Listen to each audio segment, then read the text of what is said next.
Hi friends, good evening.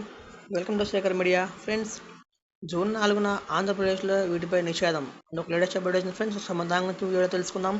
Friends, తెలుసుకునే ముందు మీరు కనుక మన ఛానల్ ఫస్ట్ చూస్తే కనుక ఫ్రెండ్స్ మన ఛానల్ లైక్ సబ్స్క్రైబ్ చేయండి. ఫ్రెండ్స్, ఆంధ్రప్రదేశ్లో ఈ నెల 13న అసెంబ్లీ లోక్సభ ఎన్నికల పోలింగ్ జరిగింది. అయితే ఏపీతో పాటు దేశవ్యాప్తంగా జరుగుతున్న లోక్సభ ఎన్నికల ఫలితాలు జూన్ 4వ తేదీన విడుదల కానున్నాయి. అయితే ఏపీలో పోలింగ్ సందర్భంగా పలు ఉద్రిక్త పరిస్థితులు చోటు చేసుకున్నాయి. ఇక ఫలితాలు వెల్లడి సమయంలో మరోసారి ఇలాంటి సంఘటనలు జరగకుండా చూసేందుకు కేంద్ర ఎన్నికల సంఘం అన్ని చర్యలు తీసుకుంటుంది. ఈ క్రమంలో జూన్ 4న పలు ఆంక్షలు విధించింది. జూన్ 4వ తేదీన ఆంధ్రప్రదేశ్ రాష్ట్ర వ్యాప్తంగా ఉన్న అన్ని నియోజకవర్గాల పరిధిలోని కౌంటింగ్ కేంద్రాల్లో ఓట్లు లెక్కింపు చేపడతాయి.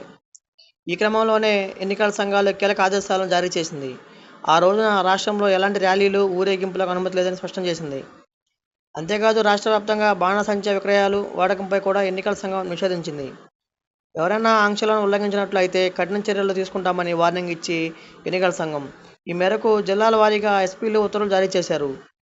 పోలింగ్ సందర్భంగా పల్నాడు, మాచర్ల సహా పలు ప్రాంతాల్లో హింసాత్మక ఘటనలు చోటు చేసుకున్నాయి. ఆ తర్వాత ఎన్నికల సంఘం ఆయా ఉన్నతాధికారులపై చర్యలు కూడా తీసుకుంది. ఇక ఈ కౌంటింగ్ జరుగుతున్న నేపథ్యంలో రాష్ట్రంలో ఎన్నికల సంఘం అధికారులు, పోలీసులు అప్రమత్తమయ్యారు.